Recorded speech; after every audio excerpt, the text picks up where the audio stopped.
قرآن مجید فرقان حمید کے 26ویں پارے کے تفسیری خلاصہ کے حوالے سے چند باتیں۔ اس پارے کا آغاز سورہ احقاف کے ساتھ ہو رہا ہے۔ اللہ کریم نے فرمایا حامیم تنزیل الکتاب من اللہ العزیز الحکیم، فرمایا اتاری گئی یہ کتاب اللہ کی طرف سے جو سب سے زیادہ غالب حکمت والا ہے۔ پھر آگے اللہ تبارک و تعالی نے تیسری آیت کے اندر ایک بہت بڑی حقیقت کو بیان فرمایا اور ارشاد فرمایا ما خلقنا السماوات والارض وما بینہما الا بالحق، فرمایا کہ ہم نے زمین اور آسمان اور جو کچھ اس کے درمیان ہے اسے حق کے ساتھ پیدا فرمایا۔ کوئی چیز ایسی نہیں جو اس میں فضول ہو، باطل ہو۔ زمین آسمان اور اس کے درمیان جو کچھ بھی ہے اسے حق کے ساتھ پیدا فرمایا، اور فرمایا وَأَجَلٍ مُّسَمًّى، اور ایک مقررہ مدت تک کے لیے پیدا فرمایا۔ ایک تو یہ ایک بہت بڑی حقیقت ہے اور بہت بڑا نظریہ ہے، اس کو سمجھ لیں کہ اللہ تعالیٰ نے جو چیز پیدا فرمائی وہ حق کے ساتھ پیدا فرمائی۔ اس کی ضرورت تھی، اس کی حاجت تھی، اس کو کسی حکمت کے تحت پیدا کیا گیا۔ لوگوں کو اس کی ضرورت تھی اس لیے اسے پیدا کیا گیا، انسانوں کو ضرورت تھی، اور ایک مقررہ مدت تک کے لیے پیدا کیا گیا، اور جب کسی چیز کا وقت پورا ہو جائے گا پھر اس چیز کو اٹھا لیا جائے گا۔ پھر اسی سورہ مبارکہ میں اللہ تبارک و تعالی نے کچھ اور مضامین بیان فرمائے۔ کفار کے باطل معبودوں کا جواب دینے سے بے بسی اور ان کی کافروں کی جو پکار ہے اس سے ان کے بے خبر ہونے کا بیان فرمایا۔ پھر آگے چل کے اسی سورہ مبارکہ کے اندر اللہ تبارک و تعالی نے ارشاد فرمایا کہ ان الذین قالوا ربنا اللہ ثم استقاموا فلا خوف علیہم ولا هم یحزنون، فرمایا بے شک وہ لوگ جنہوں نے کہا کہ اللہ ہمارا رب ہے اور پھر وہ اس بات پر ڈٹ گئے، انہوں نے پھر استقامت اختیار کی، نظریاتی بن کے انہوں نے زندگی گزاری۔ ایسا نہ ہوا کہ ہوا کا ایک جھونکا آیا تو انہیں ادھر لے گیا اور دوسرا آیا تو انہیں ادھر لے گیا۔ انہوں نے نظریاتی بن کر وقت گزارا، اور جب کہا کہ اللہ ہمارا رب ہے اور پھر جب اس پر ڈٹ گئے تو فرمایا فلا خوف علیہم ولا هم یحزنون، پس ان پر کوئی خوف نہیں ہوگا اور نہ وہ غمگین ہوں گے۔ پھر چھوٹی چھوٹی باتیں انہیں ڈرائیں گی نہیں، پھر چھوٹی چھوٹی آندھیاں انہیں بہائیں گی نہیں، پھر وہ مضبوط زندگی گزاریں گے، وہ خوف سے، غم سے، پریشانیوں سے نکل جائیں گے، اس لیے کہ انہوں نے کہا اللہ ہمارا رب ہے تو پھر اس پر انہوں نے استقامت اختیار کی، پھر اس پر وہ ڈٹ گئے، ان کے دل اس بات پر جم گئے، اور پھر فرمایا انہیں انعام یہ ملے گا کہ اولئک اصحاب الجنۃ خالدین فیہا جزاء بما کانوا یعملون، فرمایا پھر ان کی جزا یہ ہے کہ یہی لوگ جنتی ہیں جو اللہ کا نام لے کے ڈٹ جاتے ہیں اور اس میں وہ ہمیشہ رہیں گے، اور یہ جزا ہے ان نیکیوں کی، ان کاموں کی جو انہوں نے کیے۔ پھر آیت نمبر 15 سے ماں باپ کے ساتھ حسن سلوک کا تاکیدی حکم ہے، اور ماں نے حمل اور وضع حمل کے دوران جو بے پناہ مشقتیں اٹھائیں اس کا تذکرہ ہے۔ گویا اللہ تبارک و تعالی نے ان آیات کے اندر ماں باپ کے احسانات کا، بالخصوص ماں کے احسانات کا ذکر کر کے ان کے ساتھ حسن سلوک کرنے کی تاکید ارشاد فرمائی ہے۔ آیت نمبر 17 میں والدین کے نافرمان گمراہی پہ جمے ہوئے اور آخرت کا انکار کرنے والے شخص کے برے انجام کا بھی ذکر ہے۔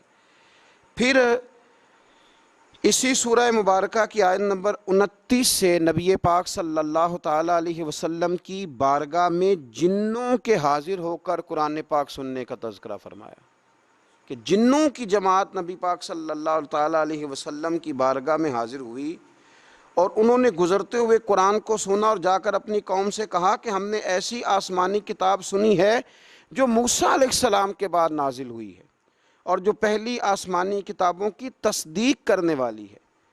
ان جنات نے اپنی قوم کو کہا کہ اللہ کی طرف بلانے والے کی دعوت کو قبول کر لو، جنات تبلیغ کر رہے ہیں دین کی، اور دعوت کو قبول کر لو، اس پر ایمان لے آؤ، اور اس کے نتیجے میں اللہ تعالیٰ تمہارے گناہوں کو بخش دے گا اور تمہیں دردناک عذاب سے نجات عطا فرمائے گا، اور جو شخص اللہ کی طرف بلانے والے کی دعوت قبول نہیں کرے گا تو زمین میں اللہ کی گرفت سے اس کے لیے کوئی جائے پناہ نہیں ہو۔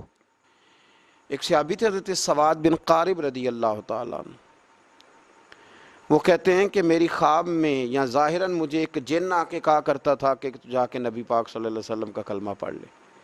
ایک دفعہ بھی کہا، دو دفعہ بھی کہا، تین دفعہ بھی کہا، پھر میں سمجھ گیا کہ یہ صرف خواب ہی نہیں ہے، اس میں کوئی اشارہ ہے، کوئی حقیقت ہے۔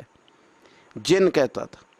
تو آپ فرماتے ہیں میں جب کلمہ پڑھنے کے ارادے سے نبی پاک صلی اللہ علیہ وسلم کی بارگاہ میں حاضر ہوا تو رسول پاک صلی اللہ تعالیٰ علیہ وسلم نے فرمایا تجھے بھی مبارک ہو اور تجھے بھیجنے والے کو بھی مبارک ہو، تجھے بھی اللہ جزا دے اور تجھے بھیجنے والے کو بھی اللہ تعالیٰ جزا عطا فرمائے۔ اس سورہ مبارکہ کے بعد پھر سورہ محمد صلی اللہ تعالیٰ علیہ وسلم، سورہ محمد شروع ہوتی ہے۔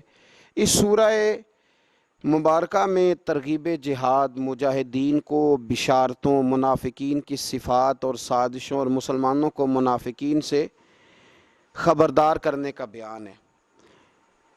غزوہ بدر سے پہلے اسلام کے تفصیلی جنگی قانون نازل نہیں ہوئے تھے۔ اس سورہ مبارکہ کی آیت نمبر 4 میں فرمایا کہ جب جنگ ختم ہو جائے اور مسلمانوں کو غلبہ حاصل ہو جائے تو جنگی قیدیوں کے ساتھ 3 طرح کا سلوک کیا جا سکتا ہے۔ مسلمانوں کے پاس جو جنگی قیدی ہوں گے ان کے ساتھ 3 قسم کا سلوک کیا جا سکتا ہے۔ سورہ محمد کی آیت نمبر 4 میں اس کو بیان فرما دیا۔ ایک تو یہ کہ انہیں قید کیا جائے گا تاکہ وہ مسلمانوں کو دوبارہ شر نہ پہنچا سکیں، یہ پہلا حال ہے۔ اور دوسرا حال یہاں یہ بیان کیا گیا کہ ان کی اصلاح اور قبول اصلاح کی امید ہو کہ اگر یہ ٹھیک ہو جائیں گے، اسلام کی طرف آ جائیں گے، شر چھوڑ دیں گے تو ان پر احسان کر کے انہیں آزاد کیا جائے۔ اور تیسرا حال یہ کہ یہاں پھر ان سے فدیہ لیا جائے اور انہیں آزاد کر دیا جائے۔ پھر اسی سورہ مبارکہ کے اندر اللہ تبارک و تعالیٰ نے ایک اسلوب بیان کیا، ایک بہت بڑے راز سے پردہ اٹھایا اور ایک بڑی اہم بات ان لوگوں کے لیے بیان کی جو دین کا کام کرنے والے ہیں، جو پیغام دین پھیلانے والے ہیں، جو دین کی کوئی سی بھی ڈیوٹی کرنے والے ہیں۔ اگر وہ مخلص ہو کر للہیت کے ساتھ دین کا کام کرتے ہیں تو اللہ تبارک و تعالیٰ نے ایک اسلوب بیان فرما دیا۔ ارشاد فرمایا یا ایھا الذین آمنوا ان تنصروا اللہ ینصرکم ویثبت اقدامکم۔ فرمایا ایمان والو اگر اللہ کے دین کی تم مدد کرو گے تو پھر اللہ تمہاری مدد کرے گا اور اللہ تمہارے پیروں کو جما دے گا، تمہیں اللہ ثبات عطا فرمائے گا، تمہیں اللہ استقامت عطا کرے گا۔ اگر تم خلوص کے ساتھ، للہیت کے ساتھ دین کا کام کرو تو اللہ تمہاری مدد کرے گا، تمہارے قدموں کو جمائے گا۔ لیکن اگر اس کے اندر تمہارے ذاتی مفادات ہیں، اگر اس کے اندر تم نے نام دین کا لیا ہے اور تم اس سے کما دنیا رہے ہو، رسول کائنات صلی اللہ تعالیٰ علیہ وسلم نے فرمایا جس شخص نے دین کا علم اس لیے حاصل کیا کہ وہ علماء سے بحث کرے گا یا جاہلوں پہ روب جمائے گا، اسے تو اللہ جنت کی خوشبو بھی عطا نہیں کرے گا۔ تو اگر تم اللہ کے دین کی مدد کرو، غلبہ دین کے لیے اپنا کردار ادا کرو، نفاذ دین کے لیے جد و جہد کرو گے تو اللہ تمہاری مدد کرے گا، اللہ تمہارے حال پہ رحم فرمائے گا، اللہ تمہارے لیے آسانیاں کر دے گا۔ تو یہ ایک ایسا بڑا اصول ہے جو ہر دین کا کام کرنے والے کو یاد رکھنا چاہیے کہ وہ یہ نہ کہے کہ پھر مجھے وسائل نہیں ملیں گے، پھر وہ یہ نہ کہے کہ میں آگے کیسے بڑھوں گا، پھر یہ کبھی نہ سوچے کہ میرے لیے اسباب کون پیدا کرے گا۔ وہ پہلے اپنے دل سے پوچھے کہ وہ دین کے کام میں مخلص ہے۔ ٹھیک ہے مشکلات آئیں گی اور وہ مشکلات کا آنا بھی اس کے لیے باعث راحت بنے گا، وہ مخالف ہوا کا آنا بھی اسے اونچا اڑا لے گا، لیکن وہ دین مصطفیٰ کریم علیہ السلام کی مدد کرے۔ آج اس دور کا ایک یہ بہت بڑا نازک معاملہ ہے کہ لوگ اپنے خاندان کے لیے، قوم، قبیلے، علاقے، ملک، ملت کے لیے بڑا کچھ کرتے ہیں، لیکن وہ میٹنگ ہال کہاں گئے جہاں صرف دین کے عروج اور بقا کے لیے میٹنگیں ہوا کرتی تھی۔ آج لوگ ذاتوں کے عروج کے لیے بہت بڑے بڑے اجتماعات منعقد کر رہے ہیں، لیکن ضرورت ہے آج ان بڑے بڑے اجلاسوں کی، ان بڑے بڑے اجتماعات کی کہ جس میں عروج دین کے لیے بات کی جائے، دین کو آگے لے جا کر کے بڑھانے کی کوشش کی جائے۔ اول تو لوگ دین کا کام کر نہیں رہے اللہ ماشاءاللہ، اور جو کر رہے ہیں ان کو بھی اس قدر زیادہ تنقید کا نشانہ بنایا جاتا ہے اور اس قدر زیادہ آزمائشوں سے گزارا جاتا ہے کہ مشکلات دن بدن بڑھتی چلی جاتی ہیں۔ کوشش کریں دین کے لیے اپنا کردار ادا کریں، اور اگر آپ اور کچھ نہیں کر سکتے تو کم از کم جو لوگ دین کا کام کر رہے ہیں ان کے لیے خیر کا جملہ بولیں، ان کی اخلاقی آپ مدد کریں، آگے بڑھیں۔ اللہ ہمیں سمجھنے کی توفیق عطا فرمائے۔ اسی سورہ محمد کی آیت نمبر 29 میں فرمایا کہ جن لوگوں کے دلوں میں نفاق کی بیماری ہے، انہوں نے گمان کر رکھا ہے کہ اللہ تعالیٰ ان کے دلوں کے فتنے کو ظاہر نہیں کرے گا۔ کیا وہ یہ سوچتے ہیں کہ ہمارے دلوں میں اگر نفاق کی بیماری ہے تو ہماری اس بیماری کو ظاہر نہیں کیا جائے گا؟ حضرت انس بن مالک رضی اللہ تعالیٰ عنہ فرمایا کرتے تھے کہ سورہ محمد کی اس آیت کے نازل ہونے کے بعد پھر کوئی بھی منافق چھپا نہیں رہا، پھر جتنے منافقین تھے سارے ظاہر ہو گئے، ظاہر کر دیے گئے۔ اللہ تبارک و تعالیٰ نے پھر ان کے پردے کھول دیے۔ اس سے آگے پھر سورہ فتح شروع ہوتی ہے۔ اس صورت میں فتح مکہ کی بشارت بھی ہے، بیت رضوان بھی ہے، نبی پاک علیہ السلام کی تعظیم و توقیر کرنے اور منافقوں کے دلوں کے احوال کا بیان بھی ہے۔ اسی سورہ مبارکہ کے اندر اللہ تبارک و تعالیٰ نے ارشاد فرمایا کہ انا ارسلناک شاہدا و مبشرا و نذیرا، اے محبوب بے شک ہم نے آپ کو گواہ بنا کے بھیجا ہے، خوشخبری دینے والا اور ڈر سنانے والا بنا کے بھیجا ہے۔ یہ شانیں آپ کو دی ہیں لتؤمنوا باللہ ورسولہ، تاکہ لوگ اللہ پہ بھی مان لائیں اور اللہ کے رسول پہ بھی مان لائیں، وتوزروہ وتوقروہ، اور اے محبوب علیہ الصلاۃ والسلام پھر وہ آپ کی تعظیم اور توقیر کریں، وتسبحوہ بکرۃ واصیلا، پھر صبح و شام وہ اللہ کی پاکی کا بیان کریں۔ ہم نے آپ کو شانیں دی ہیں تاکہ لوگ ایمان لائیں اللہ رسول پر، وتوزروہ وتوقروہ، اور آپ کی تعظیم اور توقیر کریں تاکہ وہ ان کی یعنی نبی پاک صلی اللہ تعالی علیہ وسلم کی تعظیم اور توقیر کریں۔ یاد رکھیں دین کا کام کیا جائے، دین پڑھا جائے، لیکن استاد کی تعظیم نہ کی جائے۔ وہ کام ضرور ہوتا ہے لیکن اس میں لذت نہیں ہوتی، کام ضرور ہوتا ہے پر کیفیات سے خالی ہوتا ہے۔ صحابہ کرام علیہم رضوان دین کا کام بھی کرتے تھے، بڑی بڑی مشکلات میں بھی رہتے تھے، لیکن نبی پاک صلی اللہ تعالی علیہ وسلم کی تعظیم بھی انہیں ہمیشہ یاد رہتی تھی۔ ہر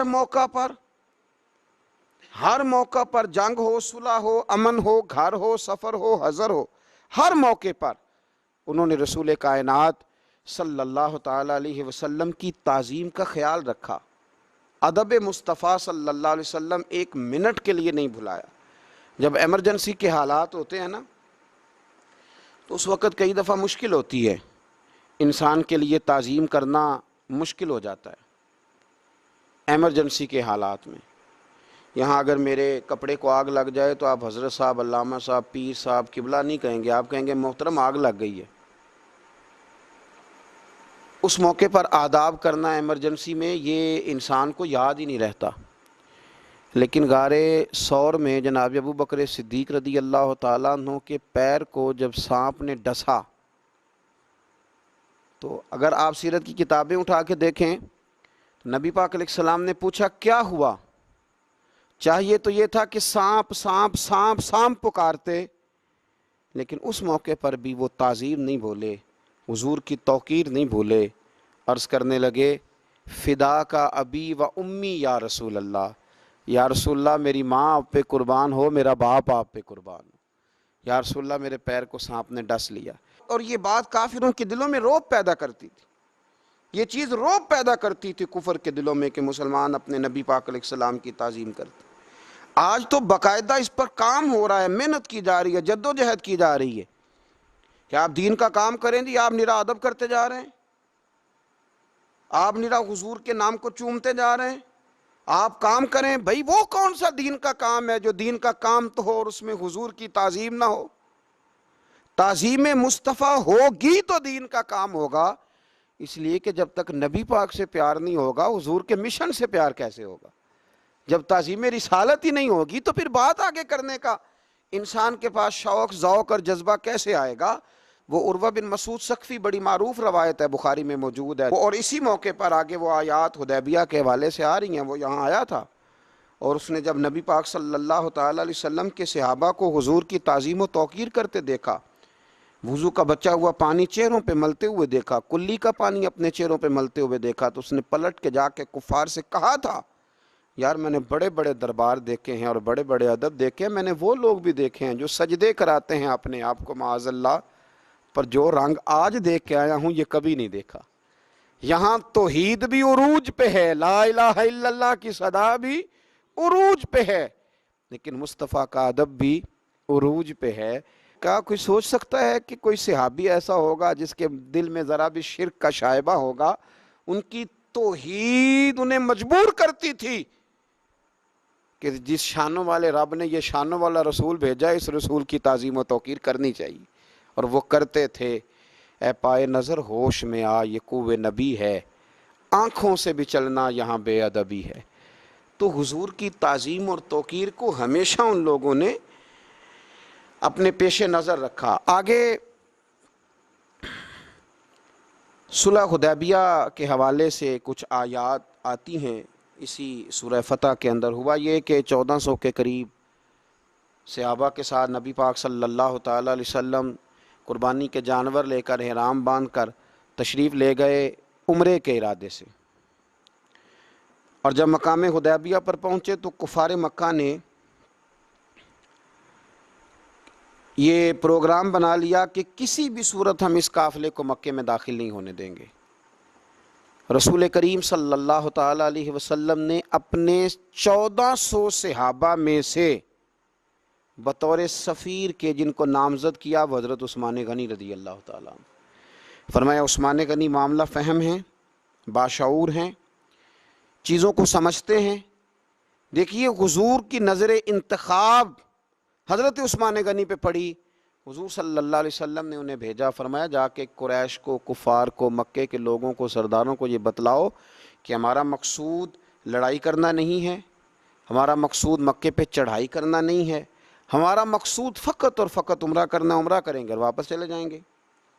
حضرت عثمان غنی رضی اللہ تعالیٰ عنہ کو جب نبی پاک صلی اللہ علیہ وسلم نے وہاں بھیجا تو ایک خبر پھیل گئی کہ قریش مکہ نے تو جناب عثمان غنی رضی اللہ تعالیٰ عنہ کو شہید کر دیا ہے۔ اب صحابہ کے جذبات کے اندر جوش پیدا ہو گیا، جوش پیدا ہوا، ہر طرف سے ایک ہی صدا آتی تھی کہ ہم عثمان غنی کا بدلہ لیے بغیر یہاں سے نہیں جائیں گے۔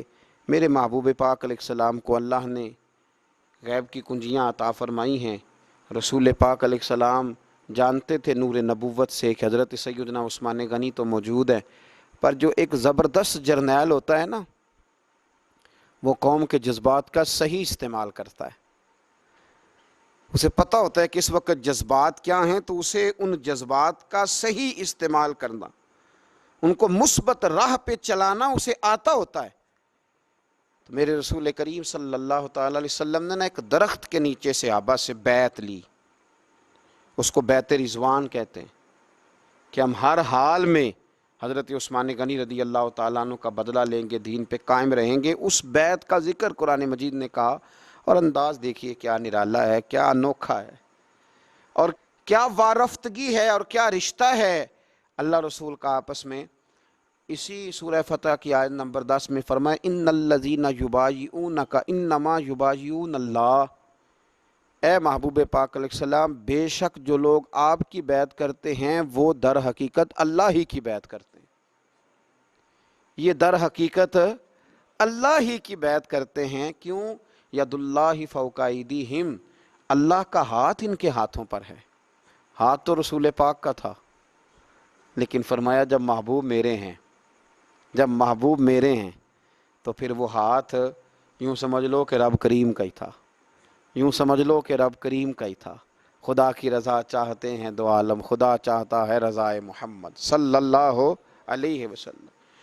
تو ان آیات مبارکہ میں اس واقعے کا تذکرہ ہے، اور جو چیز یہاں بڑی قابل توجہ ہے اس ساری بات کے اندر وہ سمجھنے والی ہے کہ اللہ تبارک و تعالیٰ نے یہاں آیت نمبر 18 میں فرمایا کہ لَقَدْ رَضِيَ اللَّهُ عَنِ الْمُؤْمِنِينَ اِذْ يُبَايِعُونَكَ تَحْتَ الشَّجَرَةِ، فرمایا بے شک اللہ ان مومنوں سے راضی ہو گیا جو درخت کے نیچے آپ کی بیعت کر رہے تھے۔ اللہ ان مومنوں سے راضی ہو گیا، اللہ ان سے فَعَلِمَ مَا فِي قُلُوبِهِمْ، اور اللہ نے جان لیا ہے جو ان کے دلوں میں ہے۔ تو اللہ تو کہہ رہا ہے کہ میں اپنے محبوب کے صحابہ سے راضی ہو گیا ہوں۔ وہ جو ان کے جذبے تھے اور جس رنگ میں محبوب وہ بیعت کر رہے تھے اور جس طرح وہ آپ سے عہد و پیمان باندھ رہے تھے، چونکہ رب ان کے دلوں کی کیفیت سے آگاہ ہے تو یہاں کمال ہو گیا، فرمایا رب راضی ہو گیا۔ ان کے دلوں کے جذبات نے ہی اللہ تبارک و تعالیٰ کو راضی کر دیا ہے۔ تو اس سورہ فتح کے اندر اللہ تبارک و تعالیٰ نے اس خوبصورت عنوان کا تذکرہ فرمایا۔ پھر اس سے آگے جب ہم ذرا بڑھتے ہیں تو سورہ حجرات شروع ہوتی ہے۔ میں اکثر دوستوں کو مشورہ دیتا ہوں کہ سورہ حجرات کو ہمیشہ توجہ کے ساتھ پڑھنا چاہیے۔ پورا قرآن پاک ہی ہماری توجہ اس پر ضرور ہونی چاہیے، ضرور ہونی چاہیے، لیکن بعض صورتیں ایسی ہیں کہ اگر کوئی آدمی سمجھے کہ میرے پاس کم وقت ہے تو مجھے کیا کرنا چاہیے، تو میں کہتا ہوں کہ سورہ حجرات ضرور ضرور ہماری نظر میں ہونی چاہیے۔ یہ ہمیں آداب سکھائے گی، یہ ہمیں اخلاق سکھائے گی، یہ ہمیں اخلاق اسلامی سکھائے گی، آداب رسالت سکھائے گی۔ سورہ حجرات کی پہلی آیت فرمایا یا ایھا الذین آمنوا لا تقدموا بین یدی اللہ ورسولہ، اللہ اور اس کے رسول سے آگے نہ بڑھو۔ بعض صحابہ کرام نے عید الاضحیٰ کے دن نبی پاک صلی اللہ علیہ وسلم سے پہلے قربانی کر لی تھی، تو فرمایا میرے نبی سے آگے نہ بڑھو، واتقوا اللہ، اللہ سے ڈرو، ان اللہ سمیع علیم، بے شک اللہ سننے والا بھی ہے اور جاننے والا بھی۔ ہمیشہ چھوٹے جو ہوتے ہیں نا وہ بڑوں کے آداب بتاتے ہیں۔ استاد جی کے پاس اس طرح جانا، حضرت صاحب کے پاس اس طرح جانا، کسی بھی دربار کے جو آداب ہوتے ہیں وہ اس کے خدام بتاتے ہیں، کسی بھی آستانے اور خانقاہ کے جو آداب ہوتے ہیں وہ خدام بتاتے ہیں۔ یہ عرش کے نیچے عجیب آستانہ ہے میرے رسول کریم کا، کہ جس کے آداب رب کریم بیان فرماتا ہے، جس کے آداب اللہ بیان فرماتا ہے۔ ادب گاہ ہیست زیر آسماں از عرش نازک تر، نفس گم کردہ می آیت جنید و بایدین دی جا۔ اقبال کہنے لگے یہ ایک ایسا آستانہ ہے جو عرش سے بھی زیادہ نازک ہے۔ یہاں تو باجدید بستامی جیسے اور جنید بغدادی جیسے بھی آتے ہیں تو سانس روک کے آتے ہیں، سانس روک کے۔ اعلیٰ حضرت نے کہا نا حرم کی زمین اور قدم رکھ کے چلنا، ارے سر کا موقع ہے او جانے والے، ارے سر کا موقع ہے۔ آگے بڑھیے، آیت نمبر 2 دیکھیے۔ ایک صحابی تھے حضرت ثابت بن قیس بن شماس انصاری رضی اللہ تعالیٰ عنہ، سکل سماعت کا عارضہ تھا، ذرا اونچا سنتے تھے۔ تو جو آدمی اونچا سنتا ہے وہ بولتا بھی اونچا ہی ہے، وہ سمجھتا ہے شاید سارے ہی اونچا سنتے ہیں۔ تو وہ ذرا نبی پاک صلی اللہ علیہ وسلم کی بارگاہ میں جب حاضر ہوتے، حضور کوئی بات کرتے تو وہ عرض کرتے ارائینا یا رسول اللہ، حضور ذرا میری رعایت کر دیں، یا کوئی اور لفظ، یہ لفظ بھی بعد میں قرآن میں بدل دیا گیا۔ تو وہ کہتے یا رسول اللہ صلی اللہ علیہ وسلم آپ نے کیا فرمایا؟ تو کئی دفعہ ان کی آواز اونچی ہو جاتی، یا روٹین میں بھی بات کرتے تو ذرا آواز اونچی ہو جاتی۔ تو اللہ تبارک و تعالیٰ نے کیا ارشاد فرمایا؟ فرمایا یا ایھا الذین آمنوا لا ترفعوا اصواتکم فوق صوت النبی، اے ایمان والو نہ بلند کیا کرو اپنی آوازوں کو میرے نبی کریم کی آواز سے، میرے نبی پاک کی آواز سے اپنی آوازوں کو بلند نہ کرو۔ حضور کی آواز کا جو لیول ہے، جس لہجے میں حضور بات کر رہے ہیں، تم نے اس لہجے سے دھیمے لہجے میں بات کرنی ہے۔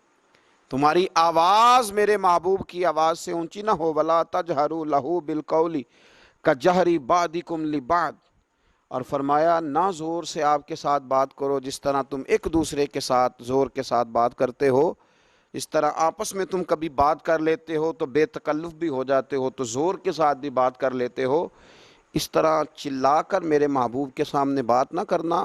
ان تحبط اعمالکم،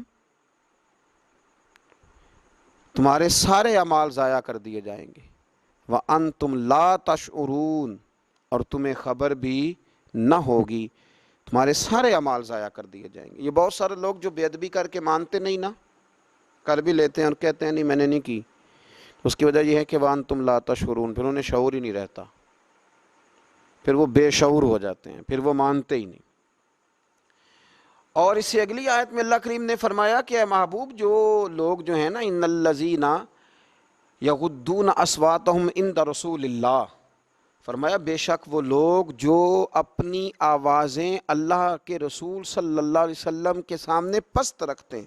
ذرا قرآن مجید کی ترتیب دیکھیے، فرمایا اولئک الذین امتحن اللہ قلوبہم للتقوی، فرمایا یہی لوگ ہیں جن کے دلوں کو اللہ نے تقوی کے لیے خاص کر لیا ہے۔ یہ باتوں کے متقی نہیں، نمازوں کے متقی نہیں، یہ جو حضور کا ادب کرتے ہیں، فرمایا یہ دل کے متقی ہیں، ان کے دل کو اللہ نے تقوی کے لیے خاص کر لیا ہے۔ لہم مغفرۃ و اجر عظیم، فرمایا ان کے لیے بخشش بھی ہے اور بہت بڑا اجر بھی ہے، ان کے لیے بخشش بھی ہے اور بہت بڑا اجر بھی ہے۔ اور پھر فرمایا محبوب جو آپ کو باہر سے آوازیں دیتے ہیں، حجروں کے باہر سے، ان میں اکثر لوگ ناسمجھ ہیں جو حجرے سے دروازے سے باہر کھڑے ہو کے آپ کو بلا لیتے ہیں، ان کو چاہیے تھا کہ باہر انتظار کرتے، یہی ان کے لیے بہتر تھا۔ یہ آداب بیان کیے جا رہے ہیں۔ پھر آیت نمبر 6 کے اندر ارشاد فرمایا کہ یا ایھا الذین آمنوا ان جاءکم فاسق بنبأ فتبینوا، اے ایمان والو جب کوئی فاسق خبر لے کے آئے نا تو اس کی تحقیق کر لو، ہر ایک کی بات نہ سن لو، اس کی پہلے تحقیق کر لو۔ ایسا نہ ہو کہ تم بے علمی میں کسی قوم کو ضرر پہنچا دو، کسی کو تمہاری وجہ سے تکلیف ہو جائے۔ تو اسی سورہ مبارکہ میں پھر اللہ تبارک و تعالیٰ نے کچھ اور خاص اخلاقی باتوں کا ذکر بھی ارشاد فرمایا۔ اسی سورہ کی آیت نمبر 10 میں فرمایا انما المؤمنون اخوۃ فاصلحوا بین اخویکم، فرمایا بے شک اہل ایمان بھائی بھائی ہیں تو ان میں صلح کرا دیا کرو۔